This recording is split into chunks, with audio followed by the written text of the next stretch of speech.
Programme एक पाकिस्तान के साथ मैं हूं ज़ौक अहमद। नाज़रीन, एमक्यूएम पाकिस्तान के मरकज़ बहादुराबाद में होने वाला इजलास अचानक उस वक्त हंगामा आराई में बदल गया जब कारकुनों और रहनुमाओं के दो ग्रुपों के दरमियान तलकलामी हाथापाई तक जा पहुंची। ज़राए के मुताबिक तसादुम खालिद मकबूल सिद्दीकी और मुस्तफ़ा कमाल से मुंसलिक ग्रुपों के दरमियान हुआ, जबकि इजलास जश्न आज़ादी की तैयारियों के सिलसिले में जारी था। झगड़े में राब्ता कमेटी के अरकान पार्लियामेंट और कारकुन भी शामिल हो गए। बास सीनियर रहनुमाओं और एक खातून रुकने कौमी असम्बली को धक्के दिए गए, जबकि अमीनुल हक के मामूली जख्मी होने की भी इतलात हैं। सूरत हाल उस वक्त मजीद कशीदा हो गई जब मरकज के बाहर फायरिंग और भगदड़ की इतलात सामने आई। रेस्क्यू के मुताबिक 2 अफराद जख्मी हुए, जबकि बाज़ ज़राए 1 दर्जन से जायद कारकुनों के जख्मी होने का भी दावा कर रहे हैं, जिसकी सरकारी तौर पर अभी तक तस्दीक नहीं हुई। वाक़े के बाद पुलिस और रेंजर्स की भारी नफरी मौके पर पहुंच गई। एसपी गुलशन भी नफरी के हमरा मौजूद रहे, जबकि कारकुनों की बड़ी तादाद बहादुराबाद मरकज और इतराफ में जमा हो गई। उधर फारूक सत्तार ने वाक़े को अफसोसनाक करार देते हुए कहा कि एमक्यूएम अपने नज़्म ज़ब्त के लिए जानी जाती है। सीनियर रहनुमाओं से बदतमीजी नाकाबिले कबूल है। इख्तलाफात हर जमात में होते हैं, लेकिन उन्हें सड़कों पर नहीं आना चाहिए। जबकि अमीनुल हक ने भी तशद्दुद में मुलव्विस अफराद के खिलाफ तंजीमी और कानूनी कार्रवाई का इंदिया दिया गया है। और अब आपको ये मनाजिर भी दिखाते हैं कि इस इजलास में जो हंगामा आराई हुई उसके मनाजिर क्या रहे और किस तरह मामला बिगड़ा। इसके हवाले से भी आपको तमाम तफसीलात से आगाह करेंगे। ये बुनियादी तौर पर जो एमक्यूएम पाकिस्तान का मरकज़ है उसके बाहर के मनाजिर हैं, और जो इतलात अब तक मौसूल हुई ये कि बाहर से भी हवाई फायरिंग की गई है और अंदर बदतमीज़ी की इतलात मौसूल हुई हैं। रेस्क्यू के मुताबिक 2 अफराद जख्मी होने की इतलात हैं, लेकिन बाज़ जो ज़राए हैं वो ये दावा कर रहे हैं कि 8 से 10 से ज़ायद अफराद जो है इसमें जख्मी हो गए हैं। और जब फायरिंग की आवाज़ें, हवाई फायरिंग की आवाज़ें सुनी गई तो उसके बाद तशवीश ज़्यादा बढ़ गई और भगदड़ भी मच गई। कहा यह जा रहा है कि इस इजलास जो कि 14 अगस्त की तैयारियों के हवाले से था कि तंजीमी तौर पर एमक्यूएम कहाँ पर कौन कौन सी तकरीबात करने जा रही है, उस पर गुफ्तगू हो रही थी, जिसमें बदतमीज़ी हुई। और उस बदतमीज़ी के नतीजे में मुख्तलिफ जो एमक्यूएम पाकिस्तान के ही रहनुमा हैं उनकी एक दूसरे से तलकलामी हुई, और फिर तलकलामी के बाद बात हाथापाई तक पहुँच गई। और फिर उसके बाद कहा गया कि हवाई फायरिंग का सिलसिला भी शुरू हुआ और उसके बाद भगदड़ मच गई है। ये बाहर के मनाजिर हैं, कारकुन वहाँ पर मौजूद थे और जो है वो रहनुमा मरकज़ के अंदर मौजूद थे, और उसके बाद फिर ये मामला बिगड़ता हुआ में दिखाई दिया। और अमीनुल हक के जो कपड़े हैं वो फटने की इतलात हैं और मामूली ज़ख्मी होने की भी इतलात हैं, जो अब तक ज़राए से इतलात मौसूल हुई हैं। और एक खातून रहनुमा से बदतमीज़ी की गई, ये भी इतलात बताई जा रही हैं। हम कोशिश भी कर रहे हैं कि एमक्यूएम के रहनुमाओं से इस सवाल से गुफ्तगू की जा सके और उनसे जाने के अंदर क्या हुआ। हमारे नुमाइंदे सुमैर राजपूत हमारे साथ इस वक्त मौजूद हैं, उनसे तफसीलात जान लेते हैं। सुमैर, ये बताइएगा हुआ क्या जब ये इजलास बुलाया गया और किस वजह से इख्तलाफ पैदा हुआ, और फिर इस वक्त सूरत हाल क्या है? जी देखें, एमक्यूएम पाकिस्तान की जानिब से जो है वो 14 अगस्त की तैयारियों के हवाले से एक अहम इजलास मुनक्किद किया गया था, जिसकी सदारत जो है एमक्यूएम के चेयरमैन डॉक्टर खालिद मकबूल सिद्दीकी कर रहे थे। मगरिब से कबल इस इजलास का आगाज हुआ। इसी दौरान जो है मगरिब की अजान हो गई तो नमाज का वक्फा हुआ, जिसके बाद जो है वो चेयरमैन है खालिद मकबूल सिद्दीकी एमक्यूएम के, वो नमाज के वक्फे के लिए, नमाज की अदायगी के लिए चले गए। जिसके बाद जो है एक जो दूसरे ग्रुप के जो कारकुनान थे वो एमक्यूएम के मरकज बहादुराबाद के बाहर मौजूद थे। एकदम जो है जैसे ही खालिद मकबूल सिद्दीकी नमाज की अदायगी के लिए गए तो वो जो कारकुनान है वो अंदर दाखिल हुए और वहाँ पर जो है वो तल्ख कलामी का सिलसिला शुरू हुआ, जिसके बाद देखते ही देखते वो जो है आपस में गुत्ता होगा। इस दौरान जो जिम्मेदारान वहाँ मौजूद थे, जिसमें अमीनुल हक शामिल थे और उसके अलावा मंगला शर्मा जो कि MNA है एमक्यूएम पाकिस्तान के, और उसके अलावा सबीन गौरी, ये सीनियर रहनुमा वहाँ मौजूद थे। इन्होंने कारकुनान को समझाने की कोशिश की, ताहम सूरत हाल देखते ही देखते काबू से बाहर हो गई। और उसके बाद जो है पहले कुर्सियाँ और डंडों का सिलसिला शुरू हुआ, जिसके बाद ये जो तसादुम की सूरत हाल है वो एमक्यूएम के मरकज के बाहर भी देखने में आई। ठीक। अच्छा सुबैर, ये बताइएगा कारकुनान किसके कहने पर अंदर गए? जी, कारकुनान किसी के कहने पर अंदर नहीं गए, लेकिन जो ज़राए ये बताते हैं, क्योंकि कुछ दिन से देखा जा रहा है कि एमक्यूएम के जो चेयरमैन है खालिद मकबूल सिद्दीकी, उनकी जानिब से भी अवामी राब्ता मुहिम चलाई जा रही है, मुख्तलिफ मकामात पर जलसे किए जा रहे हैं। इसके अलावा मुस्तफ़ा कमाल हैं, उनकी जानिब से भी मुख्तलिफ जो है वो अलग-अलग जलसे किए जा रहे हैं। ये सूरत हाल तो कशीदा थी, मुख्तलिफ वक्तों में जो है एक दूसरे की जानिब से जो बयानबाजियाँ भी की जा रही थी, लेकिन सूरत हाल कंट्रोल में थी। जो सीनियर रहनुमा है वो मामले को दबा लेते थे, लेकिन आज जो कारकुनान ने किया उसके बाद ये कहा जा सकता है कि बिल्ली थैले से बाहर आ चुकी है। फायरिंग की गई, पूरा जो बहादराबाद का इलाका है वो मैदान जंग बना रहा। दोनों ग्रुपों के जो कारकुनान है, एक ग्रुप के कारकुनान जो है वो बहादराबाद से मुत्तसिल पार्क है वहां पर जमा हुए, जबकि दूसरे ग्रुप के जो कारकुनान है वो बिल्कुल मरकज के बाहर जमा हुए और एक दूसरे पर जो है वो डंडों की और कुर्सियों की बारिश करते रहे। मुताद्दिद कारकुनान जो है 15 से जायद जो है इसमें कारकुनान जख्मी हैं और फायरिंग भी वक्फे वक्फे से जो है वो की जाती रही, जिसके बाद पुलिस और रेंजर्स की भारी नफरी वहां पर पहुंची और सूरत हाल को कंट्रोल में किया। और उसके अलावा कारकुनान जो है वो दोनों ग्रुपों की जानिब से जो कारकुनान है उनको हिदायत की गई कि फौरी तौर पर एमक्यूएम के मरकज पहुंचे। कारकुनान की बड़ी तादाद भी वहां पहुंच चुकी है और जो सीनियर रहनुमा एमक्यूएम के डॉक्टर फारूक सत्तार वो भी वहां पहुंच चुके हैं।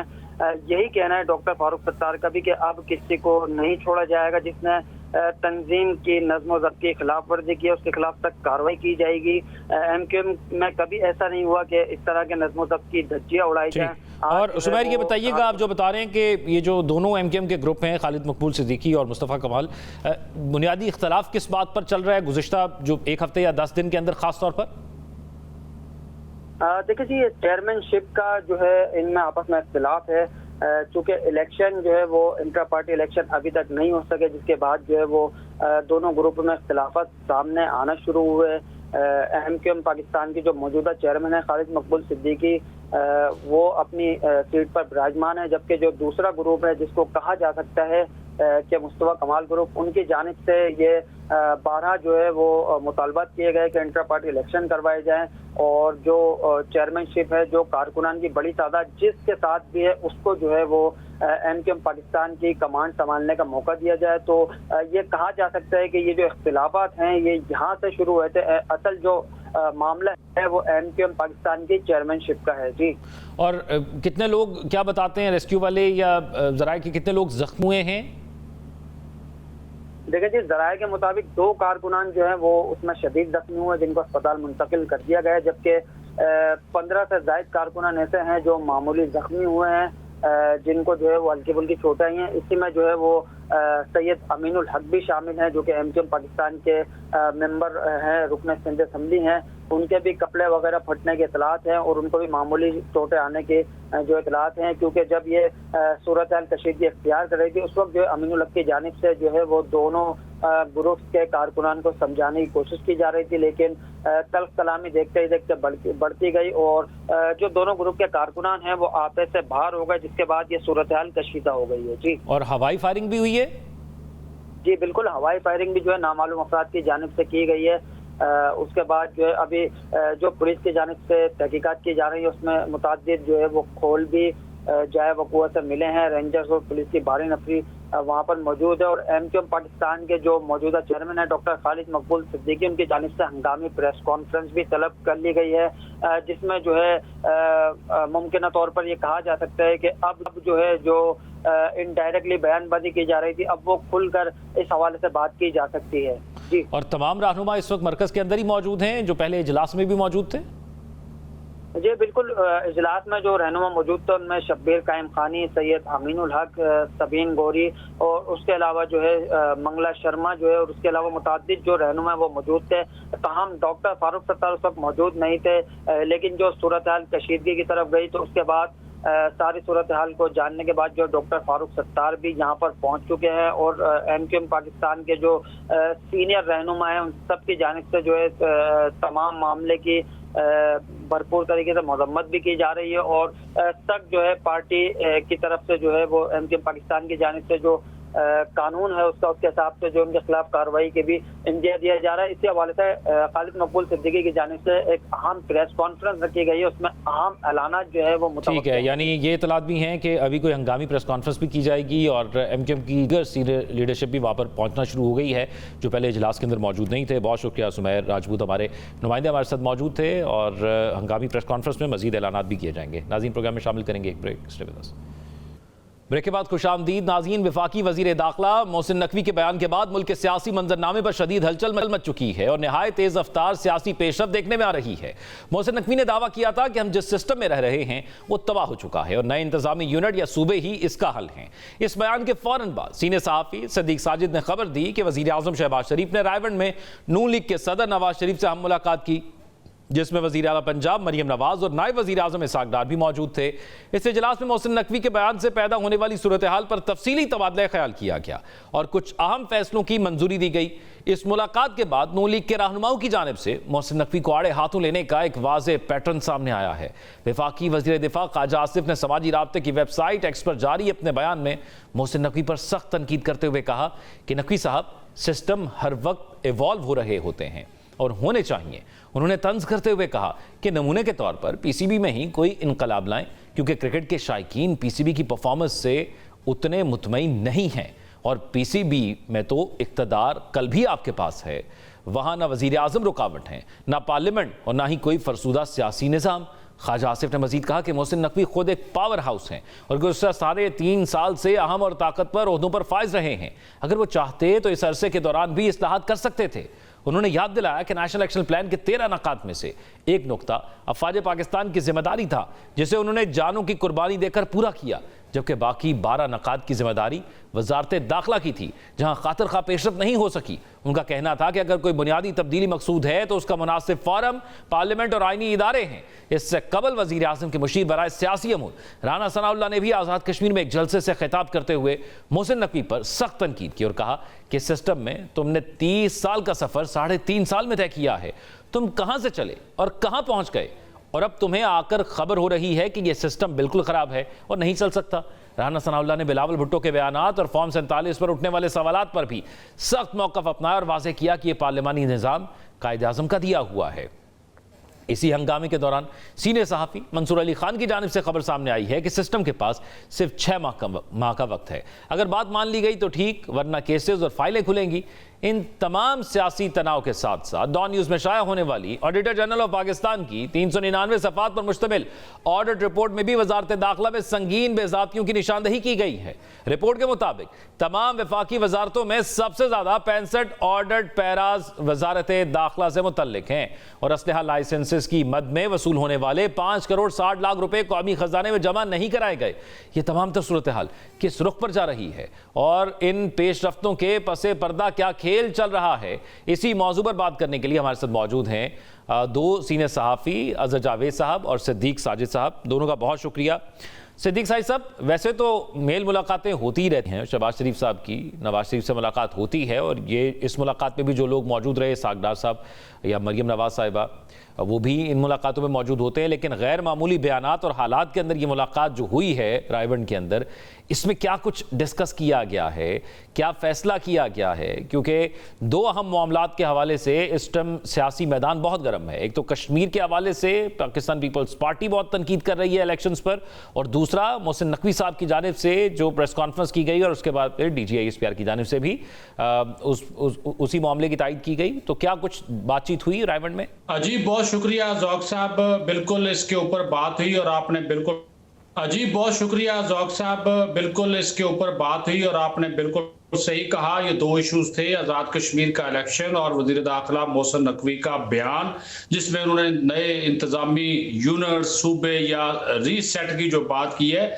उसके ऊपर बिल्कुल बात हुई है और 2 से 2.5 घंटे तक ये मीटिंग जारी रही है। दोपहर के खाने पर ये शुरू हुई है और शाम 5-6 बजे तक ये मीटिंग जो है ये होती रही और इसमें ये 4 लोग ही मौजूद थे। वज़ीर आज़म थे, शहबाज शरीफ, नवाज शरीफ थे, मरियम नवाज साहिबा और इसहाक डार, ये 4 उसमें मौजूद थे। और आपने देखा होगा एक मुख्तसर सा इसका एक अलामिया जो है वो आया था और उस अलामिया में तो ज़ाहिर है जो मुल्क की सियासी सूरत हाल, आज़ाद कश्मीर के इंतखाबात की बात की गई थी, लेकिन साथ ही साथ जो अहम तरीन मामला था वो मोहसिन नकवी का वो बयान था जिसके ऊपर तफसीली डिस्कशन हुई है। जो हमारे ज़राए हैं वो उनका ये कहना है, आपने एक चीज़ नोट की होगी कि अभी तक ऑफिशियली मुस्लिम लीग नून ने इसके ऊपर किसी किस्म का कोई रद्द अमल नहीं दिया। ऑफिशियली मैं बात कर रहा हूं, जिसमें या तो मुस्लिम लीग नून के जो सदर हैं, मरकजी सेक्रेटरी इतलात हैं मरियम औरंगजेब साहबा, वो इसके ऊपर कोई बयान जारी करती,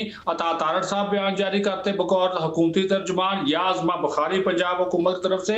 ये 4-5 बंदे बिल्कुल इस मामले के ऊपर खामोश हैं। बाकी हर दुनिया जहां के मामले पे ये बात कर रहे हैं, लेकिन इस मामले के ऊपर खामोश हैं, क्योंकि जो वजीर साहब है कैबिनेट का हिस्सा हैं। और दूसरी बात यह है कि मियां नवाज शरीफ साहब ने पहले दिन से ये मौक़िफ़ इख्तियार किया था और आज भी वो इस मामले के ऊपर कायम और दायम है कि ये जो आपको समझौते के तहत एक हुकूमत मिलती है तो फिर उसमें आप आज़ादाना फैसले नहीं कर पाते। तो ये उन्होंने, और जब ये बयान आया है तो मेरे इंफॉर्मेशन के मुताबिक, ज़राए के मुताबिक, मियां नवाज शरीफ ने शहबाज शरीफ साहब से पूछा कि क्या मोहसिन नकवी ने आपसे बात इस मामले पे किसी भी मीटिंग में की? शहबाज शरीफ साहब ने कहा नहीं। उन्होंने कहा क्या कैबिनेट में कोई बात इस मामले के ऊपर उन्होंने कभी की? उन्होंने कहा नहीं। उन्होंने कहा जी वो आपसे हर हफ्ते मिलते हैं, गुज़श्ता दिनों में कोई बात आपसे इस मामले पे की? उन्होंने कहा नहीं। सेम सवाल उन्होंने सागडार से भी पूछा। तो उसके बाद फिर जब इन सब ने कहा कि उन्होंने ऐसी कोई बात नहीं की, तो मियां साहब ने एक छोटा सा जुमला वो बोला, वो बात को सुनते ज्यादा हैं और उनकी ये आदत है कि वो जो फैसला करना था वो दिल में रखते हैं, लेकिन एक छोटा सा जुमला उन्होंने बोला।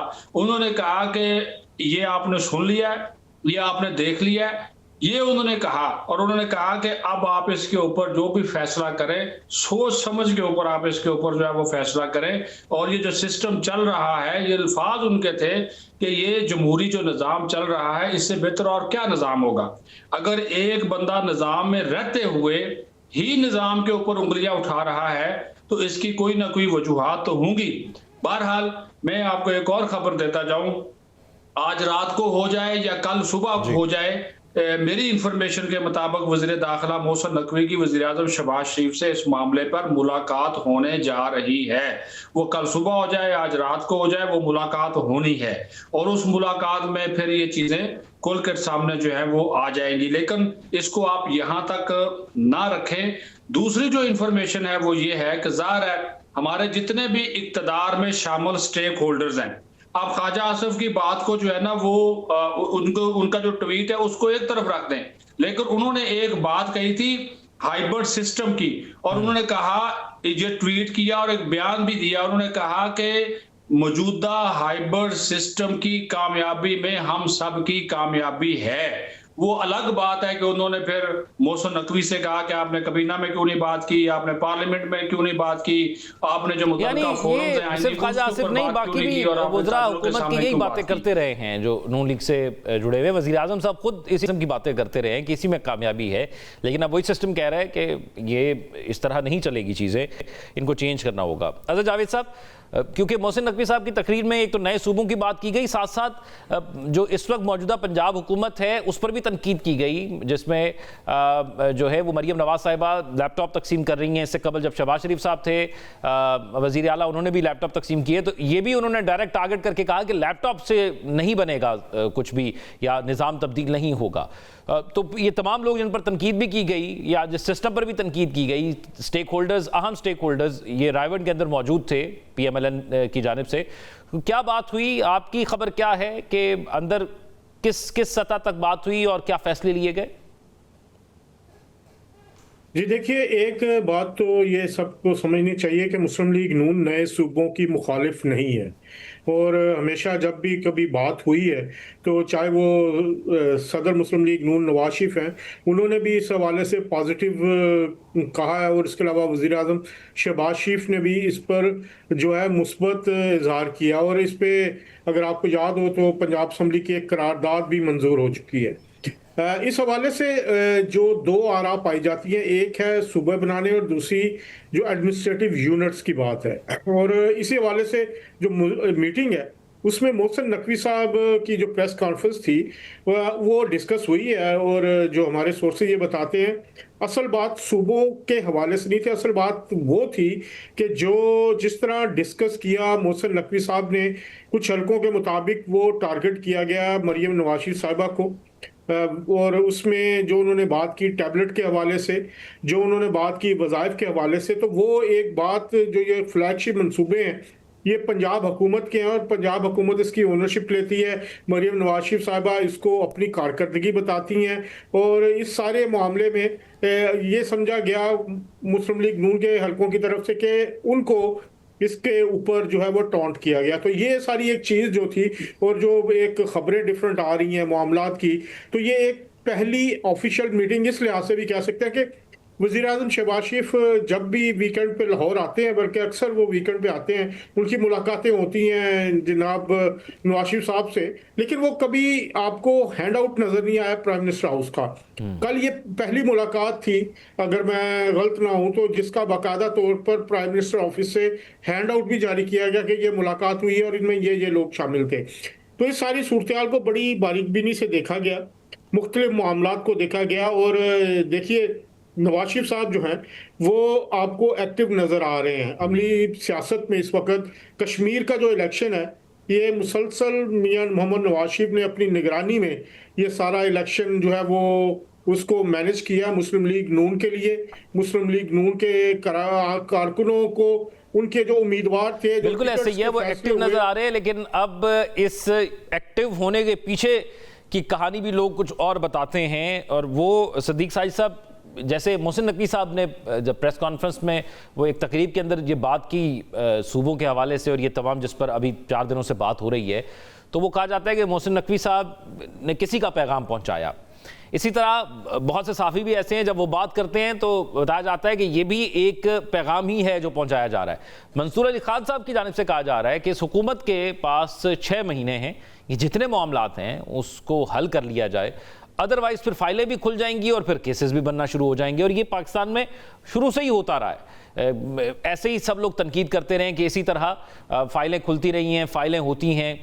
अब मामला ये है कि जिस किस्म की आज़ाद कश्मीर के इलेक्शन के ऊपर एक दूसरे पर तनकीद की जा रही है, ऐसा लग रहा है कि इलेक्शन के माहौल की तरफ मामला जा रहा है, और जिस किस्म की तनकीद एक दूसरे पर इत्तेहादी जमातें कर रही हैं उससे यह भी लग रहा है कि शायद दरार इतनी ज़्यादा हो गई है कि हुकूमत ही ना गिर जाए। तो क्या वाकई ये मैसेज पहुंचाया गया है? आपकी खबर क्या है कि 6 महीने का टाइम है मामलात को सेटल डाउन करने के लिए, नए सूबों को बनाने के लिए, सिस्टम को ठीक करने के लिए? देखिए, ये मैं जो इक़्तिदार के ऐवान हैं इनकी मैं कवरेज कर रहा हूं, तकरीबन कोई 32 साल मुझे हो गए पार्लियामान को कवर करते और इन हुकूमतों को आते जाते हुए देखते हुए। आइन का आर्टिकल 239 पढ़ लें, वो उसमें नए सूबों का जिक्र नहीं है, उसमें सूबों की हदबंदी का जिक्र है। उसमें अगर आपने नए सूबे बनाने हैं तो आप एक बात याद रखिए, उस पूरा आईनी फ्रेमवर्क आपको तब्दील करना पड़ेगा। ये आपको बड़ी क्लियर कट बात बता रहा हूं, और ये 6 महीने वाला काम नहीं है। अगर ये 5 साल में भी हो जाए तो बड़ी बात होगी, ये भी आपको बता दूं। हाँ, उसकी बुनियाद रखी जा सकती है क्यों, और उसके ऊपर काम हो सकता है। ये भी आपको खबर दे दूं, सर्वे शुरू कर दिए गए हैं, जिन लोगों ने करने थे, लोगों की राय लेने का सिलसिला इसके ऊपर शुरू कर दिया गया है। ये भी आपको बता दूं। लेकर ये जो 6 महीने के बाद क्या होगा, आप अगर इलेक्शन करवा लेंगे फिर भी इन्हीं जमातों में से कोई आएगा ना, या जो जेल में बैठा हुआ है उसको आप लाकर अपने सर पे सवार करेंगे तो क्या वो ये बात मानेगा? सीधी सी बात है, आपको खुलकर बात कर रहा हूं। तो ये बहुत ऐसा सेंसिटिव मामला है, इसके ऊपर व्यूज या सिर्फ रेटिंग ये चीजें मैटर नहीं करती। और ये 6 महीने की कोई डेडलाइन नहीं है, ये मैं आपको बता दूं, कोई डेडलाइन 6 महीने की नहीं है। ये काम शुरू हो चुका है, सर्वे वाला काम हो गया, लोगों की राय इसके ऊपर ली जा रही है। मुख्तलिफ अब आप देखेंगे एमकेएम शुरू हो गई, उन्होंने प्रेस कॉन्फ्रेंस की, जो अलीम खान वाली पार्टी शुरू हो गई, और दोस्त शुरू हो जाएंगे। लेकिन मैं एक बात को आप याद रखें, हुक्मरान जमात के अंदर बैठे हुए लोग बेशक जो मर्जी कहते रहे, लेकिन वो रिस्क नहीं ले सकते इस वक्त मौजूदा हालात के ऊपर। चलें जी, अगर ठीक है, अगर पीपल्स पार्टी नाराज है या वजीर आजम से कहा जाता है, एक मिसाल मैं आपको देता हूं कि वजीर आजम रिजाइन कर दे, किसको लेकर आएंगे? या पीपल्स पार्टी कहती है जी मैं अपोजिशन में बैठती हूँ और मैं पीटीआई इत्तेमाद की तहरीक लेकर आऊंगी वजीर आजम के खिलाफ, क्या लाकर वो कामयाब कर लेंगे? 169 बंदे पूरे कर लेंगे? तो ये जो सिस्टम है, यहाँ खराबियां हैं, बिल्कुल मौजूद हैं। लेकिन बात फिर वही है, क्योंकि मेरा काम, मैं बतौर सहाफी मैं तो आपको खबर ही दे सकता हूँ, तज्जिए तुझे मेरा इतना काम नहीं होता। मैं सिर्फ आपको वो चीज बता सकता हूं जो इस वक्त ग्राउंड पे है, जो नजर आ रही है। हाँ, आइन का आर्टिकल जिस तरह मैं बार बार कह रहा हूं उसके तहत तो बिल्कुल नहीं बन सकते। नया आपको एक आईनी फ्रेमवर्क लाना पड़ेगा, उसकी दो तरीके इसकी बात एमकेएम भी जो है वो कर रही है कि, और यकीनी तौर पर पीपल्स पार्टी भी इस बात पर बजीद है कि जब तक सूबाई असेंबली के अंदर कोई करारदाद नहीं आती तो कैसे इस मामले को आगे लेकर जाया जा सकता है। अजहर जावेद साहब, मामला ये है कि क्या ये सोच लिया गया, ये जो कल मीटिंग हुई उसके बाद, कि पुश बैक करना है? क्योंकि आज एक तो जैसे आपने खुद कहा और वैसे भी इंडोर्स किया गया नए सूबों की बात को पीएमएलएन की सीनियर लीडरशिप की जानिब से, जो इस वक्त बयानात दे रही है, राना सनाउल्लाह हो गए या जो है वो ख्वाजा आसिफ साहब हो गए। लेकिन कल शाम की मीटिंग के बाद हमने देखा कि तनकीद भी बहुत शुरू होगी, जैसे पीसीबी वाली ये ट्वीट जो है वो ख्वाजा आसिफ साहब की जानिब से की गई कि पीसीबी को आप ठीक कर ले, रोल मॉडल बना लें, इस तरह की चीज़ें। सो ये सोच लिया गया कि पुश बैक करना है और इन्हीं लोगों के थ्रू करना है, शहबाज शरीफ, नवाज शरीफ, मरियम नवाज, या क्या ये भी कोई अपना बयान इस हवाले से पब्लिकली देंगे? देखिए, इस मोहसिन नकवी साहब की प्रेस कॉन्फ्रेंस को लेके मुस्लिम लीग नून के जो रहनुमा है, मुख्तलिफ रहनुमा जो उनमें सख्त तहफ़्फ़ुज़ात पाए जाते हैं और जिस तरह तनकीद की गई उसके वाले से और ये डिस्कस भी हुआ। अब जहां आप कह रहे हैं कि राना सनाउल्लाह साहब ने सबसे पहले इस पे बयान दिया, और तो मेरी मालूमात ये है कि वो बगैर पूछे वो इस तरह का रिएक्शन नहीं दे सकते। और दूसरा, ख्वाजा साहब ने रिएक्शन दिया। देखिए, बयान आया मोहसिन नकवी साहब की तरफ से, और मोहसिन नकवी साहब को डायरेक्ट ना वज़ीर आज़म जवाब देंगे, ना नवाज शरीफ साहब देंगे, ना मरीम नवाज शरीफ साहबा देंगी। उनका बड़ा कैलकुलेटेड रिस्पॉन्स। और ख्वाजा आसिफ के हवाले से मैं सिर्फ एक बात, एक इशारा आपको दे दूं कि ख्वाजा साहब ने जो रिस्पॉन्स दिया है उसके बाद पीएमएलएन का जो ऑफिशियल ट्विटर हैंडल है वहां से एक वीडियो शेयर हुई है जिसमें ख्वाजा आसिफ और मियां मोहम्मद नवाज शरीफ के 40 साल पुराना रिश्ते को एंडोर्स किया गया है। वो कल ही शेयर हुई है और इस सारे वाक़े के बाद शेयर हुई है। तो फिर आप कड़ियां मिलाएं कि क्या वो रिस्पांस मुस्लिम लीग नून का जो ख्वाजा आसिफ ने दिया वो मुस्लिम लीग नून उसको ओन कर रही है, और अगर मुस्लिम लीग नून ओन कर रही है ख्वाजा आसिफ को और उसके बाद ओन कर रही है, तो मुस्लिम लीग नून के सदर तो मियां मोहम्मद नवाज शरीफ हैं। तो इस सारे मामले को लेके एक बात ये बताओ कि जो ये कह रहे हैं कि हुकूमत चली जाएगी, अल्टीमेटम दे दिया गया, ऐसी कोई बात नहीं है। कुछ लोग, कुछ सहाफ़ी वो पहले जो कहा करते थे ना कि पहले कुछ हमारे यूट्यूबर्स ये कहा करते थे कि हमें फाइलें दिखाई जाती थी और ये होता था। अब ये फरीज़ा कुछ और लोग अदा करना चाह रहे हैं, लेकिन इदारा इसके लिए तैयार नहीं है, ना ही उनकी तरफ से कोई ऐसी बात है। ये जो हुकूमत है वो फेडरल की हो या पंजाब की, ये दोनों अपनी मुद्दत पूरी करेंगी। अदर जावेद साहब, लास्टली एक चीज जानना चाहूंगा, आपने कहा कि वो एक वीडियो शेयर की गई, हम भी देख रहे हैं कि पीएमएलएन के पेजेस से ख्वाजा आसिफ साहब के हक में एक कैंपेन शुरू की गई है।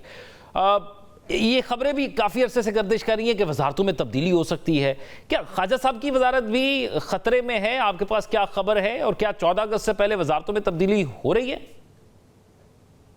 देखिए, वजारतों में तब्दीली के हवाले से आपको पता है पिछले 1-2 महीने से मुख्तलिफ डेट्स दी जा रही हैं, मुख्तलिफ ऐलानात के, बल्कि वजारतें बांट भी दी गई थी, लेकिन एक जुमे का भी कहा गया कि जुमे को हो जाएगा, अब 14 अगस्त का कर दिया गया। तो मेरी जो मालूमात है 14 अगस्त से पहले ऐसा कुछ नहीं होने जा रहा। हुकूमत और इस्टेब्लिशमेंट के ताल्लुकात अभी भी ठीक हैं, उस पर किसी किस्म का कोई मसला नहीं है। वज़ीर आज़म शहबाज शरीफ की एक्सपर्टी ही यही है कि वो जो तमाम जो धड़े हैं मुख्तलिफ हुकूमत के, जो अहम जो इदारे हैं, स्तून हैं, उनको उनके दरमियान बैलेंस वो रखते हैं। यानी उनकी एक्सपर्टीज है, ये हम सबको पता है, लेकिन इस मामले पर उनकी एक्सपर्टीज कितनी काम आती हैं ये भी देखना होगा। बहुत शुक्रिया। अजहर जावेद साहब और सिद्दीक साई साहब हमारे साथ मौजूद थे। नाज़रीन, प्रोग्राम में शामिल करेंगे एक break. Stay with us. Break के बाद खुशामदीद और बात करते हैं। नाज़रीन, आज़ाद कश्मीर के इंतखाबात का दूसरा मरहला मुकम्मल हो गया, लेकिन पोलिंग खत्म होते ही सियासी दर्जा हरारत एक बार फिर बढ़ गया। एक तरफ नताइज का अमल जारी है तो दूसरी जानिब धांधली के इल्जामात, जवाबी बयानात और दोबारा पोलिंग के मुतालबात ने इंतखाबी माहौल को मजीद कशीदा बना दिया है। दिलचस्प बात यह है कि विफाक में इत्तेहादी मुस्लिम लीग नून और पाकिस्तान पीपल्स पार्टी आजाद कश्मीर में एक दूसरे के खिलाफ पहले से ज्यादा जारहाना अंदाज इख्तियार किए हुए हैं।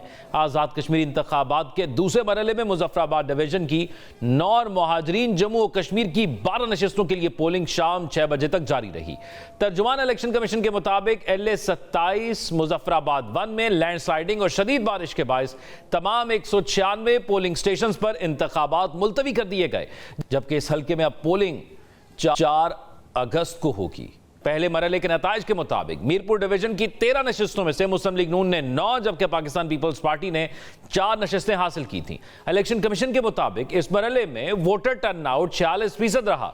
दूसरे मरहले की पोलिंग के दौरान भी पाकिस्तान पीपल्स पार्टी ने मुख्तलिफ हल्कों में मुस्लिम लीग नून पर इंतखाबी बेज़ाब्तियों, तशद्दुद और धांधली के इल्जामात आयद किए। Chairman Pakistan peoples party Bilawal Bhutto Zardari ने पहले मरहले के बाद दूसरे मरहले में भी धांधली के इल्जामात दोहराते हुए कहा कि पार्टी ने बैलेट बक्स भरने और पोलिंग एजेंट्स को गैर कानूनी तौर पर पोलिंग स्टेशन से निकालने के हवाले से मुतअद्दिद तहरीरी शिकायत इलेक्शन कमीशन को जमा करा दी हैं। बिलावल भुट्टो ने उम्मीद जाहिर की कि इलेक्शन कमीशन फौरी कार्रवाई करेगा और कम से कम दूसरे मरहले के इंतखाबात में शफाफियत और इंसाफ को यकीनी बनाएगा। इसी दौरान हालिया दिनों पाकिस्तान पीपल्स पार्टी और मुस्लिम लीग नून की आला क़यादत के दरमियान होने वाली मुलाकात में भी आजाद कश्मीर इंतखाबात, धांधली के इल्जामात और बाज़ हल्कों में दोबारा पोलिंग के मुतालबे पर तफसीली तबादला ख्याल किया गया था। मुस्लिम लीग नून के एक ज़राए ने डॉन को बताया कि दोनों जमातों के दरमियान होने वाली गुफ्तगू में पीपल्स पार्टी के इल्जामात का जायजा लिया गया। ज़राए के मुताबिक मुस्लिम लीग नून की क़यादत ने मौक़िफ़ इख्तियार किया कि यह कोई मनसूबाबंदी के तहत या पहले से तयशुदा धांधली नहीं थी, बल्कि चंद ऐसे मकामात पर इनफरादी नौइयत के वाक़यात पेश आए जहां एक उम्मीदवार के हामियों को अपने मुखालिफिन पर अददी बरतरी हासिल थी। मुस्लिम लीग नून के ज़राए के मुताबिक बदकिस्मती से इस नौइयत के वाक़यात माजी की तरह इस मरतबा भी इंतखाबी माहौल का हिस्सा रहे हैं और गुज़िश्ता इंतखाबात में भी ऐसे वाक़यात देखने में आए थे। ताहम इस मुलाकात के बावजूद दोनों इत्तेहादी जमातों के दरमियान लफ्जी जंग खत्म न हो सकी, बल्कि दूसरे मरहले की पोलिंग के दौरान मजीद शिद्दत इख्तियार कर गई। पाकिस्तान पीपल्स पार्टी के ऑफिशियल एक्स अकाउंट से भी मुख्तलिफ हल्कों में मुस्लिम लीग नून पर मुतअद्दिद इल्जामात आयद किए गए। पीपल्स पार्टी ने दावा किया कि बाज़ मकामात पर मुस्लिम लीग नून के पोलिंग एजेंट्स ने बैलेट पेपर फाड़ दिए, जिसके बायस पोलिंग मुतासिर हुई और इलेक्शन कमीशन से फौरी कार्रवाई का मुतालबा किया गया। इसी तरह LA 29 में भी धांधली की कोशिश का इल्जाम लगाते हुए इलेक्शन कमीशन से फौरी मुदाखलत की अपील की गई। दूसरी जानिब वज़ीर आला पंजाब मरियम नवाज ने इससे कबल एक्स पर रद्द-ए-अमल देते हुए लिखा कि पीपल्स पार्टी जो धांधली की बारीक वारदात की मास्टर है, आज खुद धांधली का रोना रो रही है। कयामत कितने बजे है? इस पर पीपल्स पार्टी के सीनियर रहनुमा शजील मेमन ने जवाब देते हुए कहा कि ये आप नहीं, फॉर्म 47 का नशा बोल रहा है। कयामत तो 2024 में आ गई थी जब खैरात में मैंडेट बांटे जा रहे थे। इसी नौयत के इल्जामात चेयरमैन बिलावल भुट्टो जरदारी से लेकर पीपल्स पार्टी की दीगर सीनियर क़यादत भी मुसलसल मुस्लिम लीग नून पर आयद करती रही और मौक़िफ़ इख्तियार किया कि मौजूदा हुकूमत धांधली के जरिए इख्तिदार में आई है। दिलचस्प सूरत हाल यह है कि एक तरफ पीपल्स पार्टी मुस्लिम लीग नून के मैंडेट को जाली करार देती है, दूसरी तरफ मुस्लिम लीग नून भी पीपल्स पार्टी के मैंडेट को तस्लीम करने पर आमादा नहीं, जबकि MKM दोनों जमातों के मैंडेट पर सवालात उठाती है मगर खुद वफाकी हुकूमत का हिस्सा भी है। हालांकि इसके अपने इंतखाबी नताइज भी धांधली के इल्जामात की जद में रहे हैं। वो नस्ल दर नस्ल जो धांधली के पैदावार है वो समझते हैं कि कश्मीर में हम इनको धांधली करने देंगे। जिस धांधली का आप इल्ज़ाम लगा रहे हैं वो गिलगित बल्तिस्तान के इलेक्शन में आप जीत गए, वहाँ धांधली नहीं। AJK का इलेक्शन आप बुरी तरह हारे तो वहाँ पर आपने धांधली का इल्ज़ाम लगाया। इलेक्शन है वो फ्री, फेयर एंड इम्पार्शियल होना चाहिए, उस पर ऐसा नहीं, कोई उंगली नहीं उठनी चाहिए। अगर उस पर उंगलियां उठनी शुरू हो गई हैं और हम कह रहे हैं, अगर हम इत्तेहादी कह रहे हैं तो फिर आप समझ लें कि हमारे साथ क्या सलूक हुआ होगा। और AJK के इलेक्शंस के हवाले से मैं बड़ा क्लियरली बताना चाहता हूं कि जहां पीपल्स पार्टी जीत जाए, मैडम चीफ मिनिस्टर ने कहा 2 दिन पहले कि अभी गिलगित बल्तिस्तान के इलेक्शन हुए, जहां जीत जाओ वहां रिजल्ट्स ठीक और जहां हार जाओ वहां को धांधली हुई है।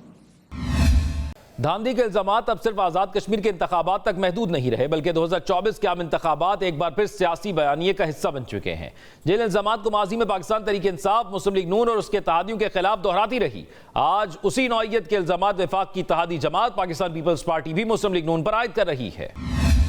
अगर कोई आज वजीर आला का कुर्सी कोई संभाल रही है और अगर कोई वजीर आजम का कुर्सी संभाल रहा है तो बच्चा को मालूम है कि ये आपकी कारकर्दगी की वजह से नहीं, ये आवाम की वोट की वजह से नहीं, ये फॉर्म 47 की वजह से। बच्चे को पता है कि नून लीग इंतखाबात में बुरी तरह से आ रही है। नवाज शरीफ आ रहा है, अपनी सीट पे आ रहा है, शहबाज शरीफ आ रहा है, मरियम नवाज आ रही है, हम पे इल्जाम लगाते हैं। पीएमएलएन जिस तरीके से वहाँ पे वो धांधली के जरिए फॉर्म 47 के जरिए चोर दरवाजे से खैराती इख्तिदार पे बैठे हुए हैं, जो खैराती इख्तिदार पे बैठे हुए लोग वो क्या कश्मीर के हमारे इन गैरतमंद भाइयों बहनों से वो वोट मांगेंगे।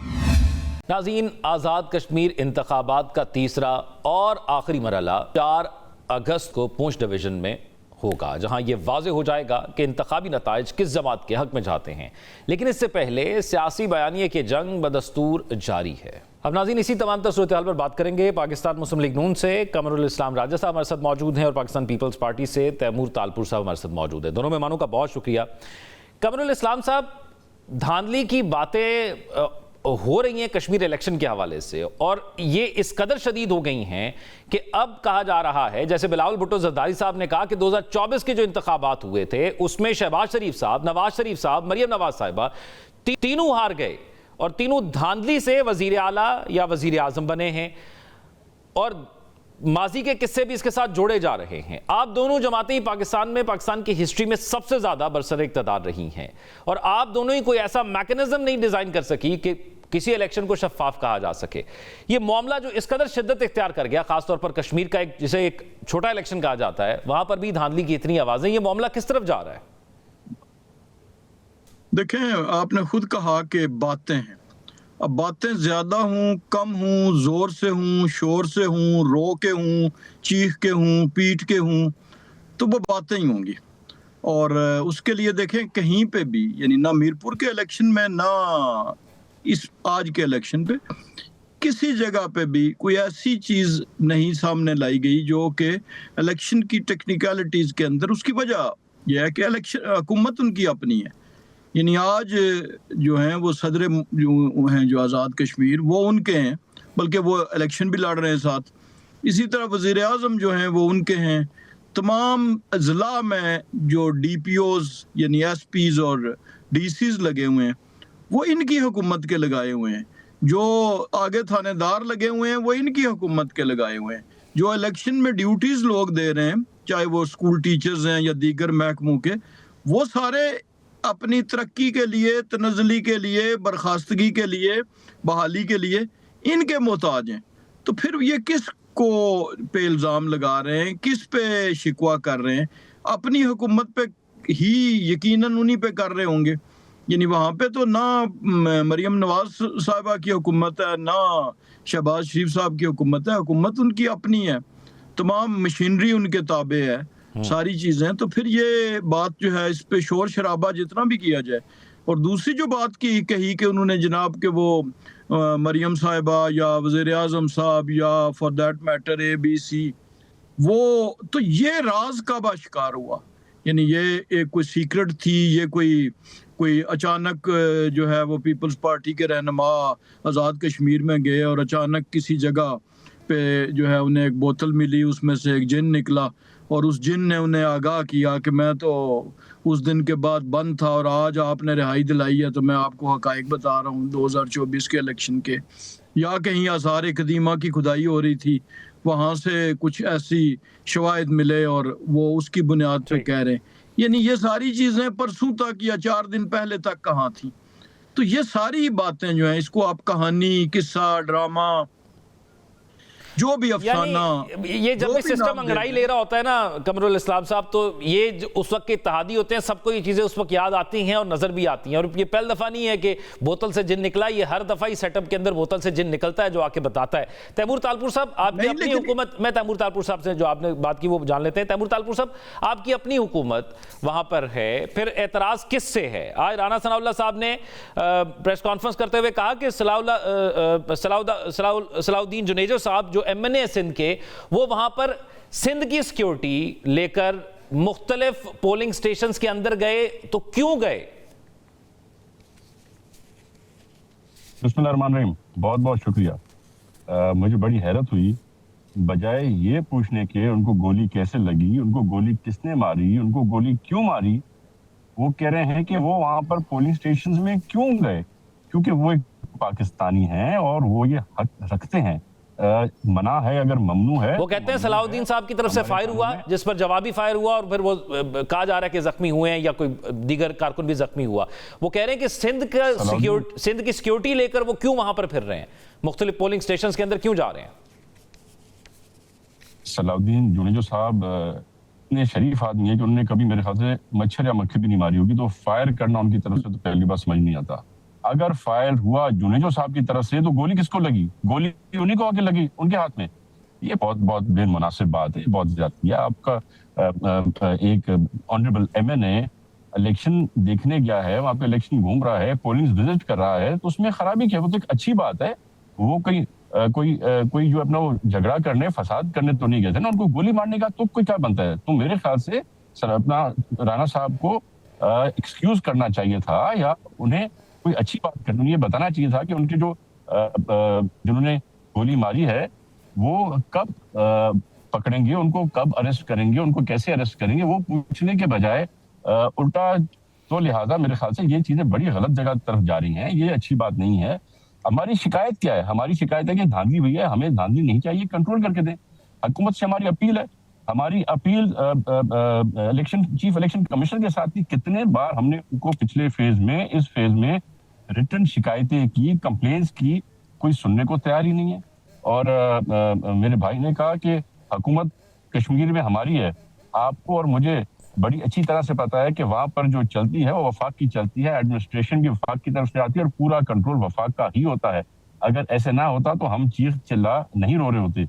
हमें ये दुख नहीं है कि हम इलेक्शन हारें या जीतें, हमें गुस्सा और दुख सिर्फ इस बात का है कि फेयर एंड फ्री इलेक्शन नहीं हो रही। पहले भी बहुत सी इलेक्शनों में हम हारे, हमने तो कभी इल्जाम नहीं लगाया। अच्छा तैमूर तालपुर साहब, ठीक है, एक मुख्तसर में चीज आपसे जानूं कि बिलावल भुट्टो जरदारी साहब ने कहा था कि अगर दूसरे फेज के अंदर, मैं उनके अल्फाज आपको बता देता हूं सेम टू सेम, कि तुमने अगर चोरी की, तुमने अगर डाका डाला तो तुम्हारी उल्टी गिनती शुरू हो जाएगी। ये विफाक को वो कह रहे थे। तो पाकिस्तान पीपल्स पार्टी का आज भी ये मौकफ है कि धांधली हो रही है, तो फिर लाहे अमल क्या है? क्या वहां अपोजिशन में जाकर बैठने लगे आप कौमी असम्बली में? ये फैसले तो मेरी लीडरशिप ही करेगी, चेयरमैन बिलावल भुट्टो साहब करेंगे और आई एम श्योर पार्टी से मशवरा करके करेंगे। मैं समझता हूं कि अनकरीब अगर थर्ड फेज में हम हिस्सा ले रहे हैं तो थर्ड फेज जो हो जाएगा इलेक्शंस का, उसके बाद सीसी की मीटिंग कॉल होगी, जिसमें मैं समझता हूं कि सारे फैसले किए जाएंगे, हर चीज़ पे गौर किया जाएगा। अगर धांधली नहीं हुई तो हमारे साथ क्यों बैठने को तैयार नहीं है, क्यों हमारे साथ बैठते तो बातचीत नहीं कर सकते, हर चीज़ पे टाइम मांगते, सीरियस नहीं है। तो मेरे ख्याल से वो शायद खुद मेरे ख्याल से जो सिचुएशन है वो संभलने रही, हुकूमत शायद चलने रही नून लीग से, इसलिए मेरे ख्याल से उन्होंने सोचा है कि बजाय हम खुद उतर जाएं हुकूमत से, शायद वो चाहता है कि चेयरमैन बिलावल भुट्टो जो है फिर से एक नो कॉन्फिडेंस का गवर्नमेंट बोर्ड हुआ है। क्यों आप नहीं बैठने को तैयार कमरुल इस्लाम साहब? नहीं, बिल्कुल हम कोई एतराज नहीं है। देखें, ये पहली बात तो ये है कि इसको नेचुरल अंदाज में लेना चाहिए। जब इलेक्शन हो रहे होते हैं, कहीं भी हो रहे हों, किसी हल्के में हो रहे हों, तो वहाँ पे जो दो मुतहारब उम्मीदवार होते हैं, वो इलेक्शन नाम ही इसी चीज़ का है कि वो अपनी रेलेवेंस साबित करते हैं, अपनी कारकर्दगी लोगों के सामने रखने की कोशिश करते हैं और ये साबित करते हैं कि जनाब मेरी कारकर्दगी माजी में उसी इलाके में या किसी और खित्ते में, किसी और जगह पे वो चूंकि ज्यादा बेहतर रही थी, लिहाजा वो मिसालें देखें। बहुत शुक्रिया दोनों मेहमानों का, कमरुल इस्लाम साहब और तैमूर तालपुर साहब हमारे साथ मौजूद थे। नाज़रीन, आज के प्रोग्राम से इतना ही, अपना ख्याल रखिएगा, अल्लाह हाफ़िज़।